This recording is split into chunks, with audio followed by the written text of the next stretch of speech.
청년 최고위원 우재준입니다. 이재명 정부와 더불어민주당의 사법 개인화 시도 우려가 이제는 현실이 되고 있습니다. 외부 기관이 판사 임명에 관여해 사법부 독립을 침해하는 내란 전담 재판부 설치법, 입맛에 맞는 대법관 수를 늘려 대법원을 장악하려는 대법관 증언법, 정치 권력이 재판 결과를 좌우할 수 있도록 만드는 사심제 도입법, 공수처 권한을 비정상적으로 확대해 사법 공무원 전체를 압박 통제하려는 슈퍼 공수처법, 판검사의 해석과 판단을 주관적 기준으로 처벌해 사법 판단 자체를 정권 입맛에 길들이려는 법 왜곡죄 신설법까지 위헌 소지가 분명함에도 이재명 정부에서 추진되는 법안만 최소 5가지가 넘습니다. 또한 국민의힘을 향해서는 통일교를 핑계 삼아 당원 명부까지 탈취하며 강도 높은 압박 수사를 벌이던 특검팀이 정작 민주당 인사들과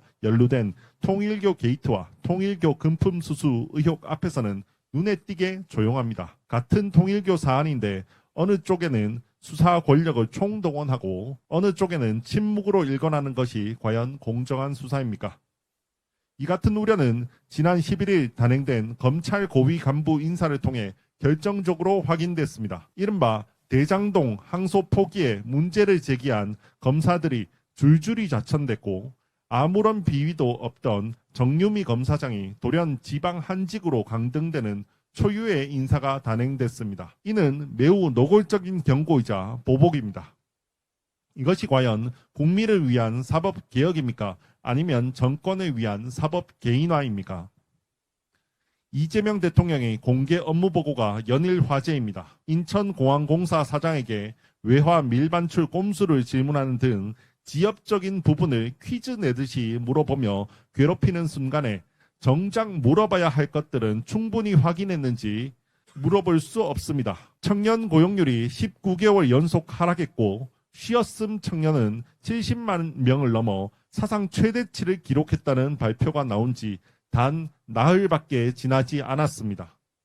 이재명 정부는 지난 6개월 성과를 발표함에도 청년 고용 문제는 언급조차 하지 않더니 이번에는 사회적 질타를 받은 고용노동부에서 보고를 하는데도 대통령이 질문 하나, 언급 하나 하지 않은 것입니다. 최근 지역을 돌아다녀 보면 우리 아들, 딸들 놀고 있다는 이야기를 정말 많이 합니다. 그 아들, 딸들은 집에 은둔해서 밖에 나오지도 않습니다. 국민을 진짜 걱정하는 대통령이라면 외화 밀반출 꼼수를 물어보기 이전에 청년 고용 문제에 대해서 더 신경 쓰는 모습을 보이는 게 정상 아닙니까? 물가와 환율에 대해서는 왜 아무런 질문을 하지 않습니까? 연일 물가와 환율로 국민들이 고통받고 있는데 그것보다 외화 밀반출 문제가 더 중요합니까? 부처에서 잘 준비하고 있는지 궁금하지 않습니까? 최소한의 가이드를 아니라도 줘야 하는 것 아닙니까?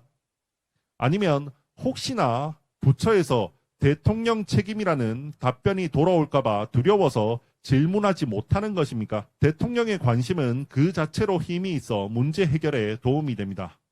청년 고용, 물가, 환율 같은 문제는 관심도 없고 외화 밀반출 같은 문제만 신경 쓰는 대통령에게 유감을 표합니다.